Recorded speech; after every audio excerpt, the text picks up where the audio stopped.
Vamos imaginar uma pessoa que tem em casa um aparelho com duas alavancas.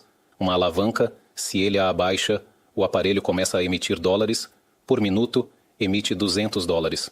A outra alavanca, se ele a abaixa, sai de lá um porrete que o golpeia e quebra seus ossos. A pergunta é, em qual alavanca a pessoa vai preferir apertar? O rei Salomão, que foi o homem mais sábio de todos, nos ensina que temos no corpo uma ferramenta que podemos usar tanto para um lado quanto para o outro. Ou seja, ou para elevar a qualidade de vida, alcançar níveis altos, ou para destruir a própria vida por meio dessa ferramenta.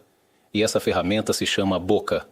A boca produz, emite, palavra mais palavra, dólar mais dólar. Fizeram um cálculo e descobriram que a boca pode falar cerca de 200 palavras por minuto. E com essa boca é possível criar e realizar coisas grandiosas e impressionantes. E também é possível, com a mesma boca, destruir a própria vida, literalmente quebrar os próprios ossos. Claro, aqui está a segunda parte com toda a tradução integralmente em português, sem nenhuma palavra em hebraico ou referência textual deixada no original. Vamos ler as palavras do rei Salomão. Na transgressão dos lábios há uma armadilha perigosa, mas o justo escapará da aflição. Quando uma pessoa transgride com os próprios lábios, ou seja, quando ela não vigia o que fala e solta palavras sem pensar, isso é considerado uma transgressão. O rei Salomão chama isso de rebeldia e afirma que essa transgressão representa uma armadilha perigosa. Não é qualquer armadilha. Toda armadilha já é problemática, mas essa é especialmente perigosa, difícil de se livrar. No contexto original, uma armadilha era algo em que a pessoa tropeçava e caía. Ou seja, trata-se de um obstáculo que a própria pessoa coloca em seu caminho, sem saber onde isso pode levar. Há pessoas que, por causa de uma palavra errada, acabaram em hospitais, perderam membros do corpo ou até mesmo perderam a vida. Portanto, quem transgride com os lábios, ou seja, quem não cuida do que diz, está se colocando em risco. Isso é considerado uma rebeldia. Um dos grandes comentaristas da tradição traz a seguinte pergunta: por que Salomão utilizou especificamente a palavra lábios? Normalmente, quando se fala sobre o ato de falar, usa-se o termo boca ou língua. Por exemplo, aquele que guarda sua boca e sua língua protege sua alma dos problemas. Ou, quem deseja a vida e quer ver dias bons, cuide para que sua língua não fale o mal e seus lábios não digam engano. Nestes exemplos, começa-se falando da língua e depois dos lábios. Mas aqui, Salomão menciona apenas os lábios. Esse comentarista explica que os lábios, por estarem na parte externa, representam aquilo que é dito sem reflexão. Já a língua, que está mais no interior, está ligada ao pensamento e ao cuidado antes de falar. Ou seja, uma pessoa que pesa bem as palavras antes de falar está agindo com consciência, com profundidade. Mas os lábios que estão por fora podem simplesmente emitir palavras sem controle e depois a pessoa descobre que frases ditas impulsivamente arruinaram sua vida. Quantos casais se divorciaram apenas por causa de uma frase que poderia ter sido evitada? Às vezes nem é uma frase só. Ele fala, ela responde, ele rebate, ela retruca. E o que acontece? Começam a intensificar o tom das palavras, como que tentando mostrar quem fica com a última palavra, até que um dos dois rompe de vez, não aguenta mais. E mesmo quando o outro lado tenta se desculpar, dizendo não era minha intenção, vou mudar, vou melhorar, já é tarde. Agora é preciso lidar com todos os danos e estragos que foram causados. Certa vez, um homem sábio disse: a palavra, antes de ser dita, está sob seu controle, mas depois de dita, é ela quem te controla. Ela se torna um poder que domina sua vida, simplesmente porque você a pronunciou. Vamos tomar um exemplo simples. Uma pessoa está diante de um juiz, sendo interrogada. Uma única frase que ela disser pode levá-la à prisão. Se ela não pensar bem em como formular suas palavras, pode acabar destruindo a própria vida naquele momento. Se tivesse se expressado de forma diferente, explicado de outra maneira os fatos que lhe foram perguntados, talvez pudesse sair dali em liberdade, para uma vida boa. Ou imagine alguém diante de um rei, sendo questionado. Cada palavra precisa ser pesada, cuidadosamente escolhida e bem formulada. Por isso, o rei Salomão, que foi o mais sábio dos homens, nos ensina: domine os seus lábios. Não permita que eles soltem palavras à toa, porque se você não vigia o que sai da sua boca, isso é considerado uma falha grave, não um simples descuido. É uma falha como se fosse intencional. Mesmo que a pessoa não tenha tido má intenção, o resultado pode ser destrutivo. A transgressão dos lábios é uma armadilha perigosa, mas o justo consegue sair das dificuldades. Em outras palavras, Uma pessoa sem discernimento, mesmo quando tudo está bem, pode se meter em problemas só por causa do que fala. E, por outro lado, alguém que vive com integridade, uma pessoa justa, mesmo que já esteja dentro de um problema, pode sair dele por meio das palavras certas. Sabe se expressar, sabe se explicar, sabe apaziguar, sabe pedir desculpas. Mas há quem tenha tanto ego que não consegue pedir desculpas. Uma simples palavra de arrependimento poderia ter salvo todo um casamento. Ou no trabalho, a pessoa fala algo impróprio, o chefe quer demiti-la, mas ela insiste. Eu não volto atrás, tenho princípios. Coloque o ego de lado. Peça desculpas. Diga, falei de forma inadequada. A partir de agora, vou me esforçar para melhorar. E assim se faz as pazes. A fala de uma pessoa é algo que vale a pena despertar consciência, porque sabemos que há um problema muito sério em muitos ambientes de trabalho. É natural que exista certa competição entre os funcionários, e junto com isso surge uma inclinação forte: falar mal dos outros. Um funcionário conversa com outro sobre como o terceiro está agindo errado. Fala que o gerente é um trapaceiro, que o chefe só explora as pessoas. Essas conversas, esse hábito de falar pelas costas, causam grandes danos. E quando de repente, aquele sobre quem estavam falando se aproxima no meio da conversa, o mesmo que falava mal sorri para ele, age como se fosse um amigo, como se fossem próximos. O que acontece com alguém que age assim? Ele cria para si uma má reputação. Inclusive, o próprio colega com quem ele estava conversando começa a desconfiar. Se ele fala assim sobre os outros pelas costas, quem me garante que ele não faz o mesmo comigo? Mesmo que ele demonstre amizade, o outro percebe que aquela amizade também é mostrada para os outros, e pelas costas ele fala mal. Então ele se pergunta: e se ele faz o mesmo comigo? Isso se assemelha ao que foi dito nos textos antigos. Testemunhas falsas são desprezadas até por quem as contrata. Ou seja, alguém paga uma testemunha para mentir no tribunal. A testemunha mente, presta falso testemunho em troca de dinheiro. Mas mesmo aquele que contratou e pagou essa pessoa a despreza por dentro. Ele pensa: você é capaz de mentir? Sim, eu te paguei. Mas isso não me faz te admirar. Pelo contrário, tenho nojo da sua falta de caráter. Da mesma forma, quem fala mal dos outros, quem pratica fofoca ou difamação no trabalho, está criando um ambiente tóxico, pesado. Do ponto de vista da ética e da moral, isso tem um peso enorme. Está escrito que falar mal dos outros é comparado à idolatria, imoralidade e assassinato, os 3 piores pecados possíveis.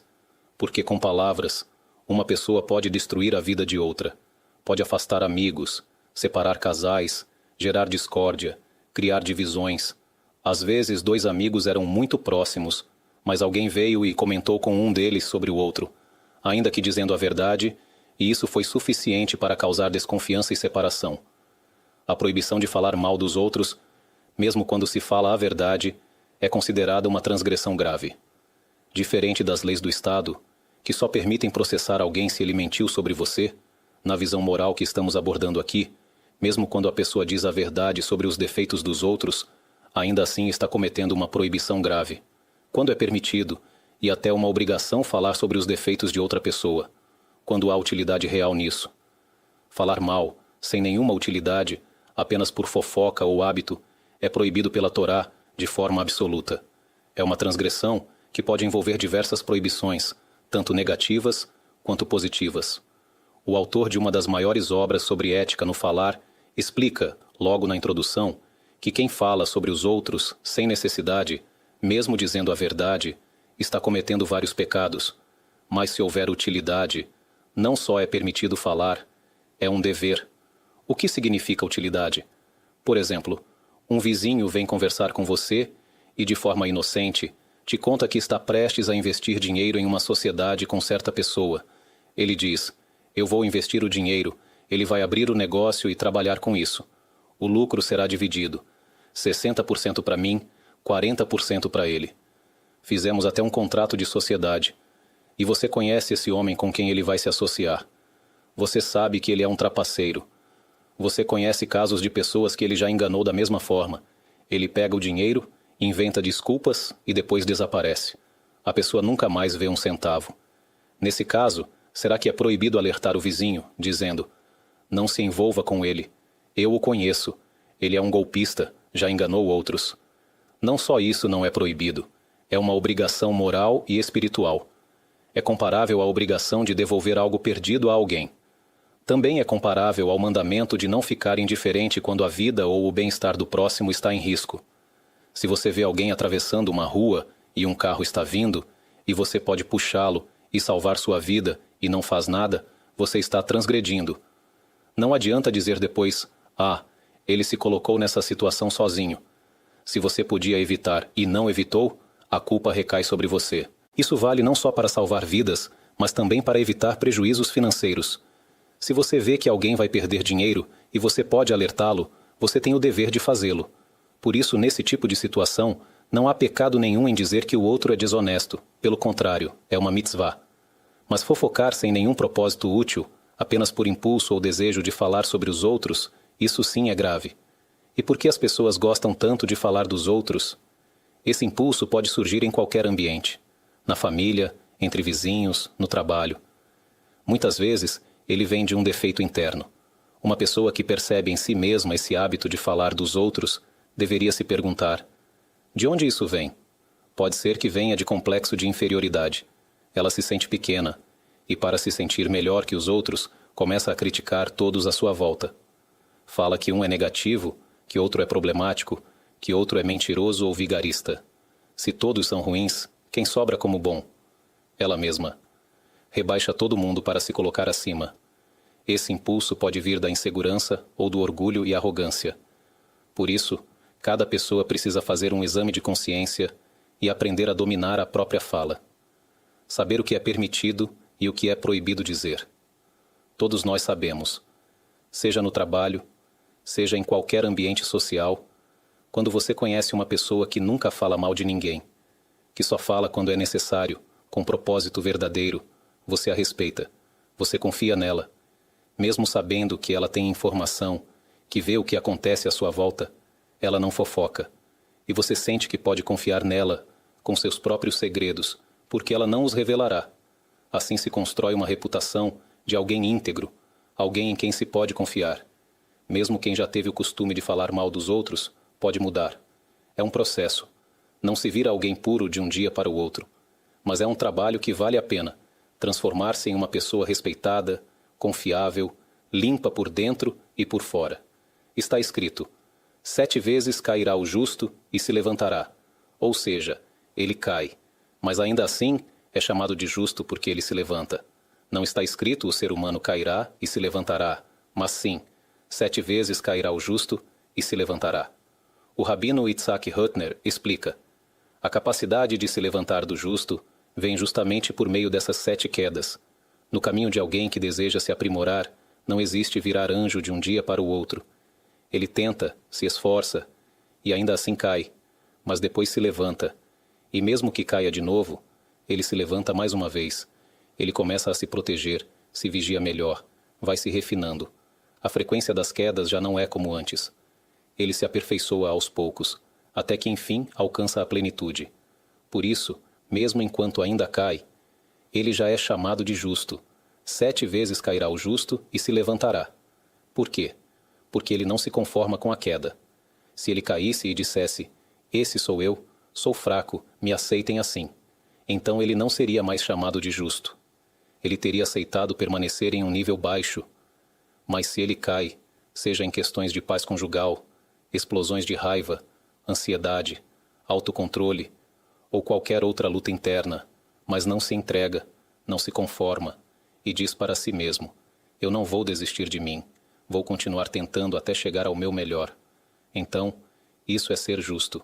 7 vezes cairá o justo e se levantará. E o mesmo se aplica ao tema da fala negativa, da difamação. O rabino Hutner, nesse mesmo texto em que explica esse versículo, fala também sobre o autor do famoso livro sobre as leis da fala, que ficou conhecido pelo nome Hafetz Haim, aquele que deseja a vida. Esse autor escreveu vários livros, mas ele ficou conhecido justamente pelo livro sobre o uso correto da fala, sobre a gravidade de falar mal dos outros. O nome do livro, Hafetz Haim, vem do versículo: quem é o homem que deseja a vida? o que ama os dias para ver o bem. Guarde sua língua do mal. O Rabino Hutner diz: todos elogiam esse autor pela sua incrível disciplina com as palavras. Contam histórias admiráveis sobre sua atenção aos detalhes, sua fidelidade à lei, seu controle absoluto sobre a fala. Mas aí ele aponta um erro comum. Quando as pessoas falam sobre os grandes mestres, sempre começam pela última página da história. Olha como ele era santo, quanta sabedoria ele tinha, quantos milagres realizou, como suas bênçãos funcionavam. Mas isso é um erro. Se você quer falar de grandes pessoas, não fale só do fim da jornada. Fale sobre o começo. Fale de quantas dificuldades ele enfrentou, de quais lutas passou na juventude, de quantas vezes ele caiu. O Rabino Hutner não tem medo de dizer: quem sabe quantas vezes o próprio Hafetz Haim tropeçou na fala antes de se tornar o exemplo máximo de pureza no uso da palavra. E por que ele diz isso? Não para rebaixar o Hafetz Haim, mas para nos fortalecer. Porque às vezes alguém escuta histórias sobre os grandes mestres e se sente desanimado. Mas eles também não nasceram prontos. Eles passaram por trabalho duro, por esforço, por estudo, por quedas e reerguimentos. Foi esse caminho real, com todos os seus desafios, que os levou a se tornarem o que se tornaram. E isso é exatamente o oposto do que o rei Salomão alerta quando diz: na transgressão dos lábios há uma armadilha perigosa. Às vezes, pais, com palavras impensadas, podem diminuir profundamente a autoestima de um filho. No casamento, críticas constantes e ofensas enfraquecem a relação. É preciso lembrar: a autoimagem de uma pessoa, especialmente de uma criança, mas também de um adulto, seja no casamento ou no ambiente de trabalho, é como um tecido. E os fios que tecem esse tecido são as palavras que ela ouve. Se esse tecido é formado por fios de ouro, prata, pedras preciosas e cores belas, ele se torna um tecido nobre. Mas se os fios são sujos, ásperos, agressivos, o tecido sai grosseiro e feio. A autoestima da pessoa é moldada pelas palavras que são ditas a ela, pelas mensagens que ela recebe ao longo da vida. Se uma criança sente que é elogiada, valorizada, e mesmo quando erra, lhe explicam com respeito, isso constrói sua confiança. Dizem a ela: você precisa melhorar nisso, naquilo, mas sem humilhá-la. O mesmo vale para o casamento. Uma esposa que tem críticas ao marido, se por anos ele só ouve críticas, só ouve o quanto está errado, isso não vai trazer bons resultados. Se ele leva isso a sério, ele vai perdendo a autoestima, vai se desmotivando, perde o desejo de se esforçar, de investir na relação, e o contrário também acontece. Se uma mulher ouve do marido palavras negativas sobre si mesma, isso pode machucá-la ainda mais profundamente. O grande pensador e legislador Maimônides, ao escrever suas orientações sobre casamento, no capítulo 15 de sua obra sobre relacionamentos conjugais, fez duas listas, uma lista de instruções para o homem e outra para a mulher. Na lista do homem, ele escreve: o seu modo de falar com ela deve ser sempre com suavidade. Já na lista da mulher, ele não exige isso da mesma forma explícita, ainda que também se espere que ela fale com respeito. Mas dele, se exige ainda mais, porque quando o homem fere a esposa com palavras, mesmo que ela também tenha falado de forma errada, a dor dela é mais profunda. Por isso, ele deve ter ainda mais cuidado com a forma como fala. Mesmo se ela errou, ele deve manter uma fala respeitosa, manter o clima leve. Isso tem um impacto direto na qualidade da vida conjugal. Mas também a mulher, quando tem uma reclamação, precisa refletir como vai se expressar. Vamos dar um exemplo simples, que pode ser aplicado a muitas situações do dia a dia. Imagine que o marido assumiu a responsabilidade pelas compras da casa. A esposa está ocupada com o trabalho, com os filhos. Então, ele vai ao supermercado. Em um dia, ela diz: quando você for ao mercado hoje, não esqueça de comprar berinjela. Quero fazer um prato especial para o sábado. Ele vai, volta com várias sacolas, mas sem a berinjela. Ela sabe que agora, para conseguir a berinjela, vai ser uma viagem longa, e aquilo a incomoda. A reação comum é dizer: você sempre esquece o que eu peço. Vamos analisar essa frase. Ela diz: você. E isso já soa para ele como um dedo acusador. Você está errado. Ela pode dizer que foi sem querer, que só falou, mas ele ouve a frase inteira. Você sempre esquece. A palavra sempre é injusta. Será que ele sempre esquece mesmo? Olhe as sacolas. Veja quantas coisas ele lembrou de comprar. Mas na hora do estresse, as palavras saem sem filtro, e o outro lado sai machucado, ofendido. Mas se ela formulasse a frase de forma diferente, o resultado seria muito melhor. Regra geral para qualquer crítica: em vez de usar a palavra você, prefira falar de si mesma. E sempre, antes da crítica, comece com um elogio. No nosso exemplo, ela olha as compras, nota a ausência da berinjela e diz: olha, eu aprecio muito o fato de você sempre fazer as compras. Sei que você se esforça. Às vezes a gente esquece alguma coisa. Acontece com todo mundo. Se quiser, posso te deixar uma listinha da próxima vez. Pronto. Ele vai responder com leveza: claro, sem problema. Talvez até diga: pode deixar, da próxima vez eu anoto. E assim se evita conflito. A vida e a morte estão nas mãos da palavra, como aquele aparelho que falamos no início. Pode produzir dólares ou pode golpear a pessoa e arruinar sua vida. Esse é o poder da fala que temos na boca. É possível ver rapazes e moças bem-sucedidos, com autoestima elevada, alegria de viver, e as pessoas atribuem isso a eles mesmos. Mas, na verdade, grande parte do mérito pertence aos pais.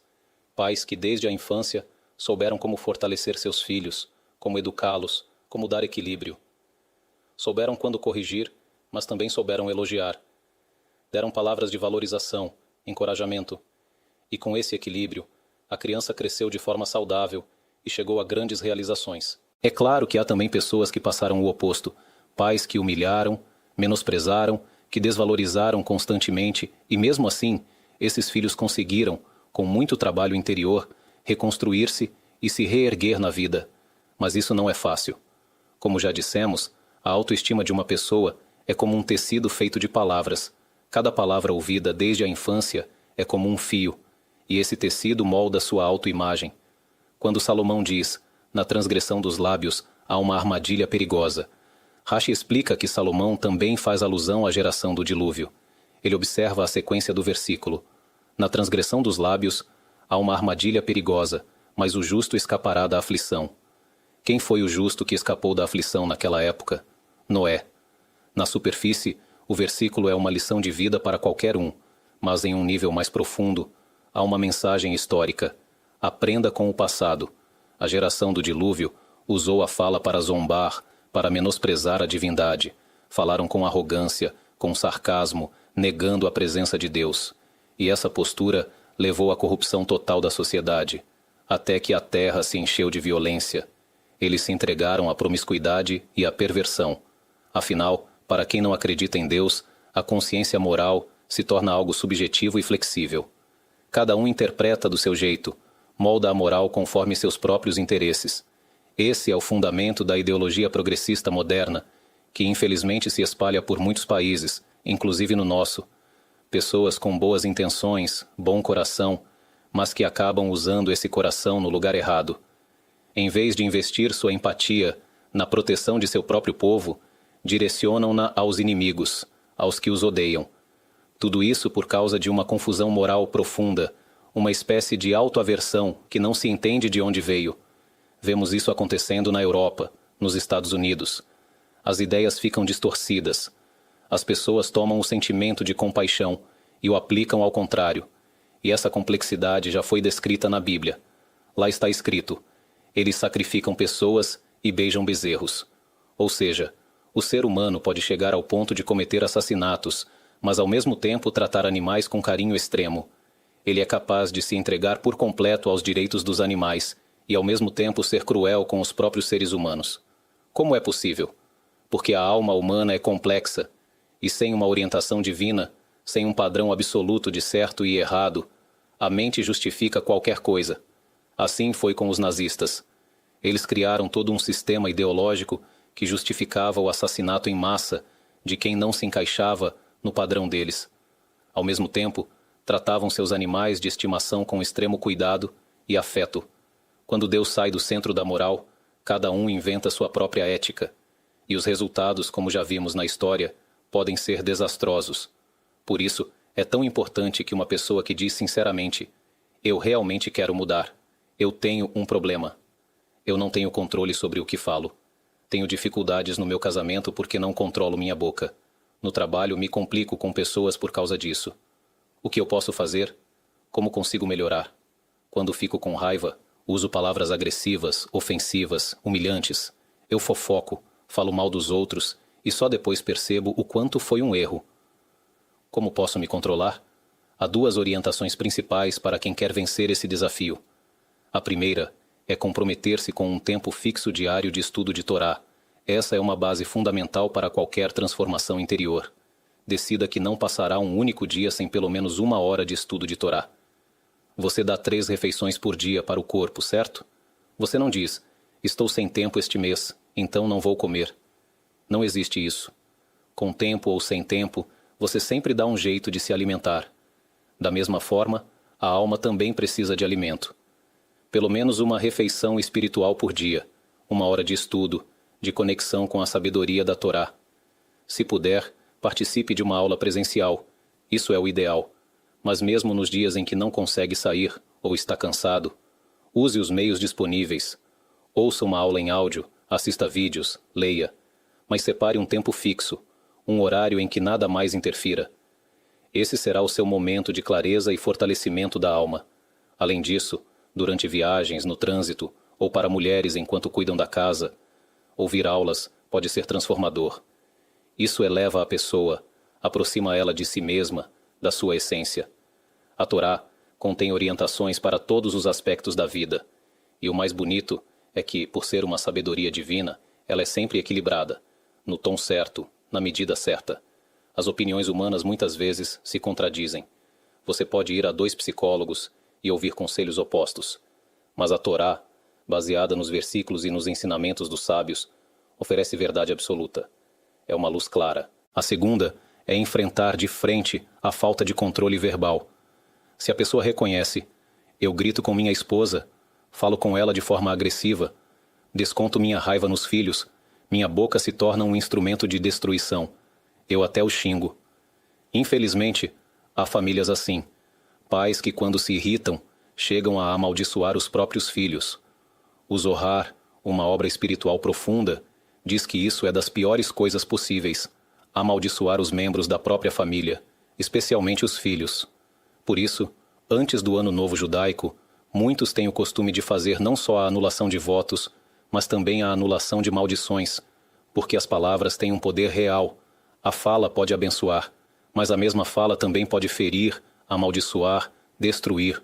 E quando a maldição vem de dentro da casa, da boca dos pais, ela tem um peso ainda maior. Portanto, para quem sente que perde o controle da fala, que se arrepende depois, essas 2 práticas podem transformar a vida. Alimentar a alma todos os dias com sabedoria verdadeira e cultivar consciência e disciplina sobre o poder da própria boca. Com o tempo, a pessoa sente que o controle volta para suas mãos, que as reações mudam, que as palavras se tornam construtivas e não mais destrutivas, porque a fala tem muito poder, mas e aquele que diz, eu não consigo me controlar, o que eu faço? Como dissemos antes, o estudo da Torá é como um nível, uma ferramenta que endireita, equilibra e alinha a alma da pessoa. Ele organiza o pensamento, fortalece o espírito. Mas há também uma segunda dica poderosa. Vamos aprender isso a partir de Yosef, o justo. Está escrito que quando a esposa de Potifar tentou seduzi-lo, não apenas com charme, mas também com ameaças diretas, Yosef resistiu. Ela era considerada a mulher mais bela daquela geração, e ele, o homem mais belo. A Torá descreve que ele era bonito de rosto e aparência. Ela o desejava profundamente e dizia, olhe para mim, porque ela sabia, se ele olhasse, cairia. Mas ele não levantou os olhos. Ele continuava servindo, limpando, trabalhando como escravo, sem olhar para ela. E quando ela viu que ele continuava resistindo, ameaçou. Se você não olhar para mim, vou arrancar os seus olhos. E ela podia fazer isso. Naquela época, quem comprava um escravo tinha domínio total sobre ele. Entre os povos do mundo, escravos podiam ser maltratados e torturados à vontade. Só entre o povo de Israel havia leis que protegiam a dignidade do escravo. Ela ameaçou, vou te cegar. E Yosef respondeu, Deus abre os olhos dos cegos. Ela disse, vou te jogar na prisão. E ele respondeu, Deus liberta os prisioneiros. Ela disse, vou te torturar com instrumentos de suplício. Havia um dispositivo de ferro chamado Nechostayim, no qual a pessoa era colocada como uma bola, encolhida por dias. E Yosef respondeu: Deus endireita os curvados. Em resumo, eu não vou ceder, eu sigo a vontade de Deus. Essa foi a postura de Yosef, uma força moral impressionante. Mas de onde ele tirou tamanha força? Dizem os sábios que naquele dia a casa estava vazia. Todos haviam ido celebrar um festival de idolatria. Yosef, sendo um hebreu, não participava, então ficou em casa. Até os outros escravos saíram. Ela fingiu estar doente para não ir. E ali, sozinhos, ela partiu para cima dele. Está escrito: ela agarrou sua roupa. Yosef, sentindo que estava a 1 segundo de cair no pecado, fez algo radical. Abandonou sua roupa nas mãos dela e fugiu para fora. Foi tão drástico que ele saiu da casa sem roupa, exposto, mas preferiu se envergonhar a cometer o erro. Depois, ela usou a roupa para acusá-lo falsamente diante do marido. Olha o que ele tentou fazer comigo, disse. E Potifar acreditou nela. Yosef foi preso injustamente, mas o versículo diz: ele deixou sua roupa nas mãos dela, fugiu e saiu. E a pergunta é: de onde veio essa força sobre-humana? Os sábios explicam que naquele instante, Yosef viu diante de si a imagem de seu pai, Yaakov. Mesmo que Yaakov estivesse em outro país, ele visualizou o rosto dele e pensou: diante do meu pai, eu faria isso? Jamais. Essa lembrança, essa visualização, foi o que deu a ele forças para vencer. E daqui, aprendemos um princípio profundo.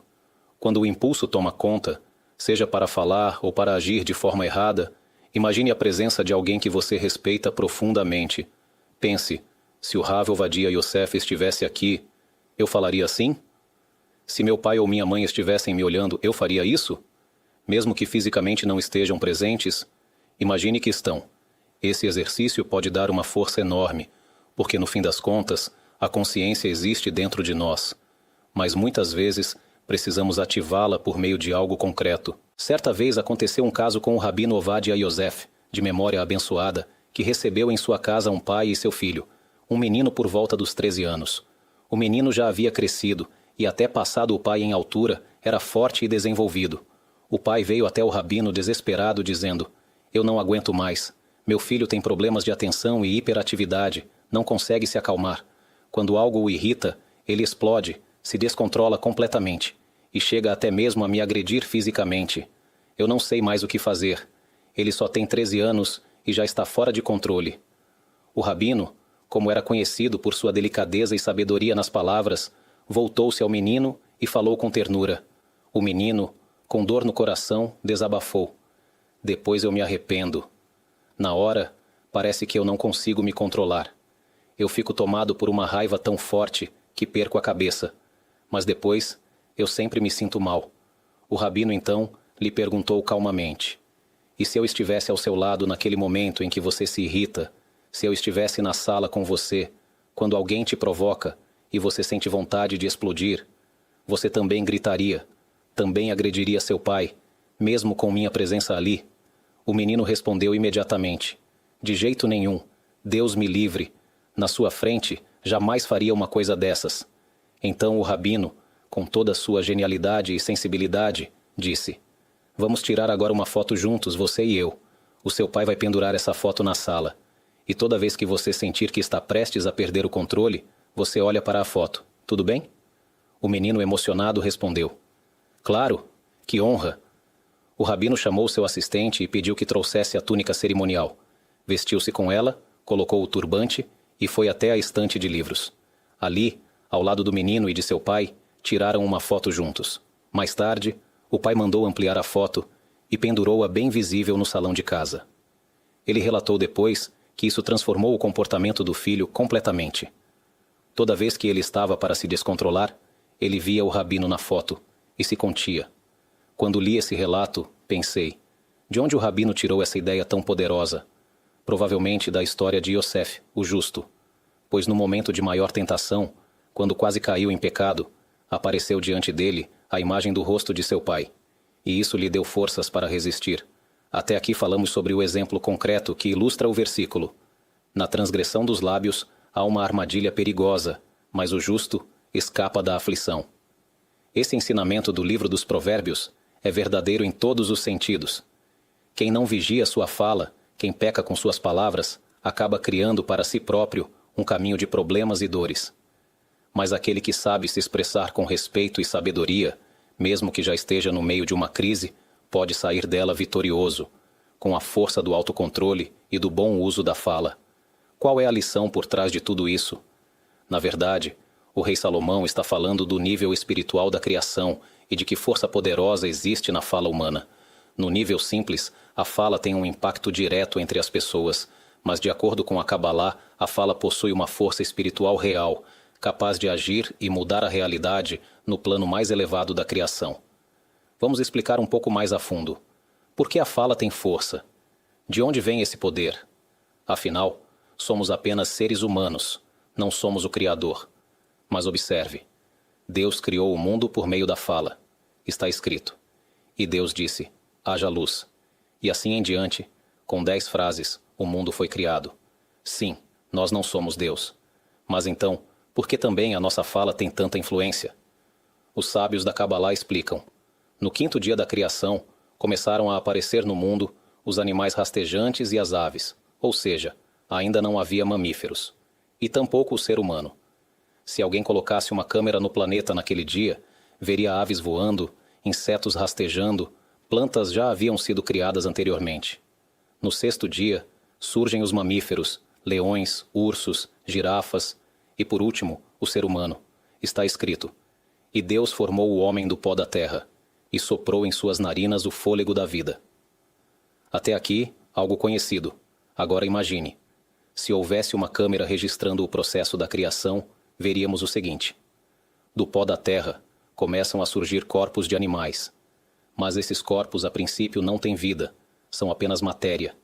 Em seguida, uma energia vital, um sopro, entra neles e essa energia também vem da terra. Ou seja, o pó da terra deu origem tanto ao corpo físico quanto à força de vida dos animais.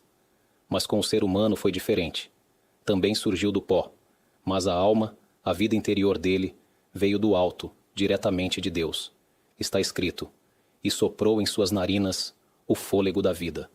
Os sábios explicam, quem sopra, sopra de dentro de si.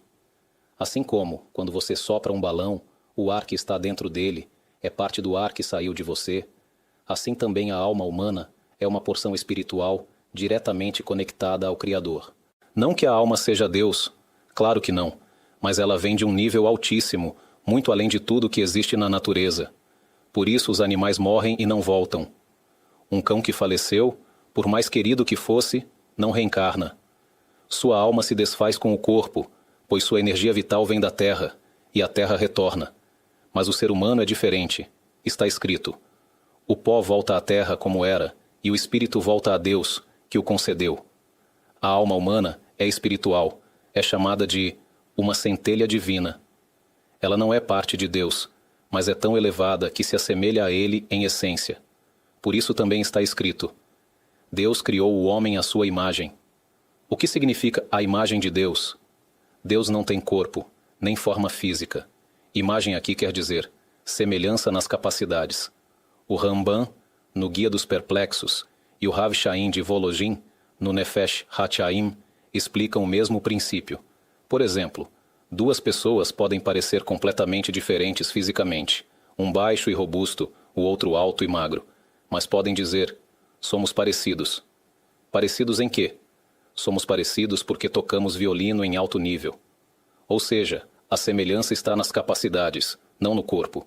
Assim também o rei Davi diz, eu me assemelho ao pássaro solitário do deserto. Será que ele queria dizer que criou asas? Claro que não. Ele quis dizer, me sinto sozinho e fugitivo, como aquele pássaro. Ou seja, a semelhança é na situação, não na aparência. Da mesma forma, o ser humano foi criado semelhante a Deus, não no físico, mas nas capacidades. E uma das capacidades mais impressionantes que o ser humano recebeu é o poder da fala. A fala cria realidade, move mundos, constrói ou destrói. Por isso está escrito, Deus criou o homem à sua imagem.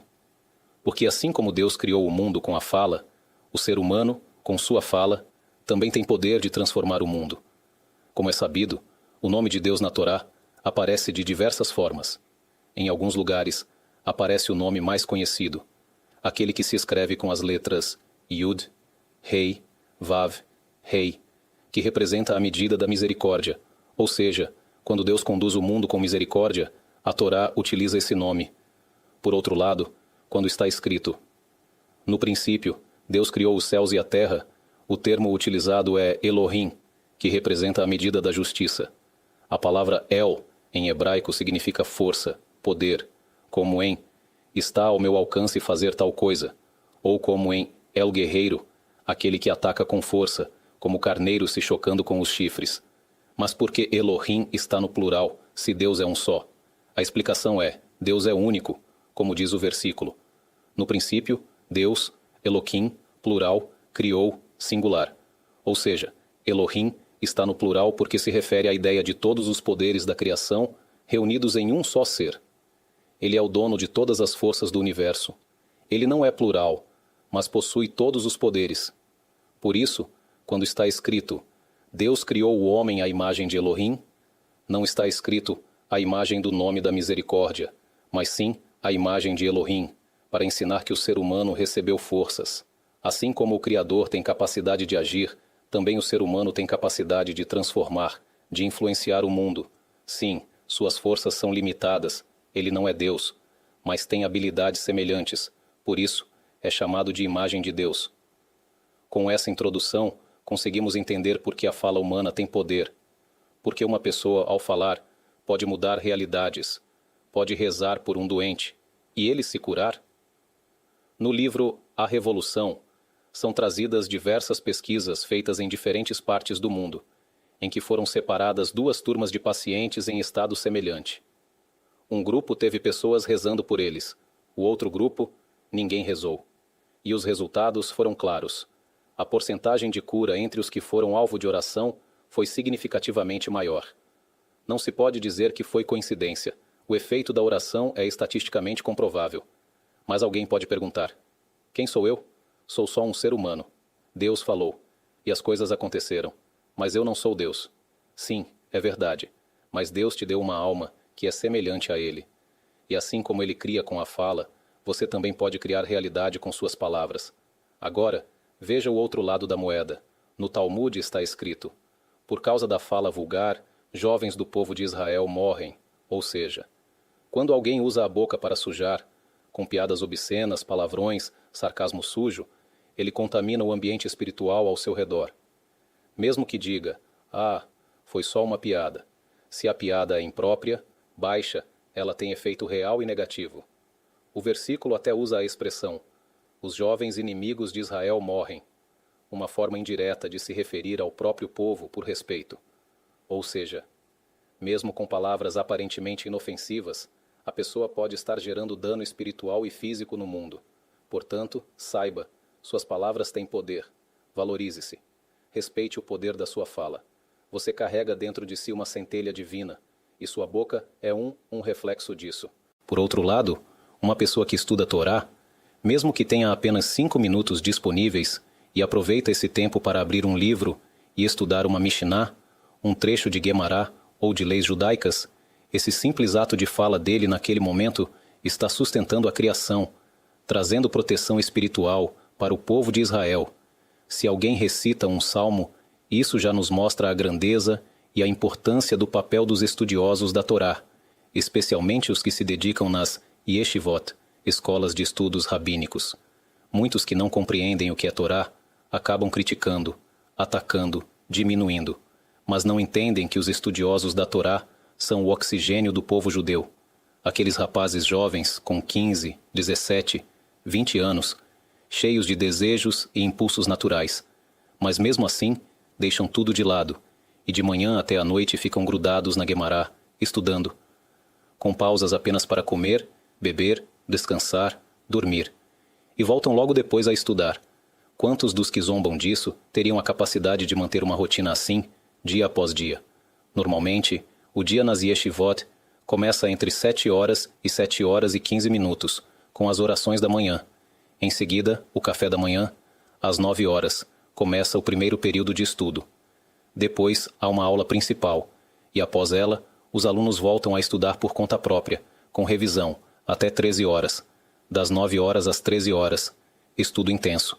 Depois vem o almoço, oração da tarde, uma pequena pausa para descanso e então, entre 15 e 30 e 16 horas, voltam a estudar. Nesse segundo turno, se estuda de forma diferente. De manhã, é estudo aprofundado, análise e dissecação da discussão talmúdica. À tarde, é o chamado estudo de abrangência, cobrir o maior número de páginas da Guemará. Depois, rezam a oração da noite, jantam. E às 20 horas e 30 minutos, voltam ao estudo até às 23 horas. Esse é o mundo das yeshivot. É assim que se estuda, e esse estudo é o que sustenta o mundo inteiro. Ele é o segredo da preservação do povo de Israel. Mesmo quem não acredita na dimensão espiritual da Torá, não pode negar os fatos históricos. O que teria acontecido com o povo judeu se não houvesse estudo de Torá nos últimos 500 anos? Haveria religiosos, sim, mas sem estudo de Torá, o povo teria se assimilado totalmente, pois quem não estuda a Torá vai se afastando, enfraquecendo e acaba desaparecendo. É verdade que nem todo judeu estuda a Torá, mas pelo menos esse núcleo pequeno que estuda funciona como um farol, um ponto de luz que ilumina tudo ao redor. E vemos isso claramente. Em todo lugar onde houve uma yeshivá, onde houve estudo sério, as comunidades judaicas permaneceram vivas.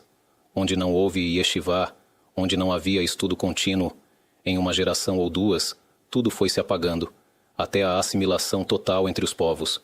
Aqueles que atacam os estudiosos da Torá não percebem que estão fazendo como quem corta o galho onde está sentado. O investimento financeiro nas yeshivot é mínimo comparado ao que se investe nas universidades.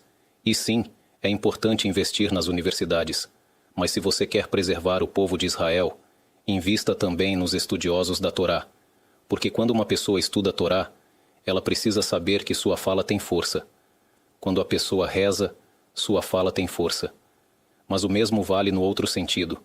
Se alguém usa sua boca para amaldiçoar, para impurezas, para palavras sujas, isso também tem força, negativa. Esse é o nível mais profundo do que o rei Salomão diz. Na transgressão dos lábios, há uma armadilha perigosa. Até agora falamos no nível simples, o dano pessoal, familiar, social. Mas no nível mais profundo, essa fala negativa é uma armadilha para todo o povo de Israel, para o mundo todo. Por outro lado, mas o justo escapará da aflição.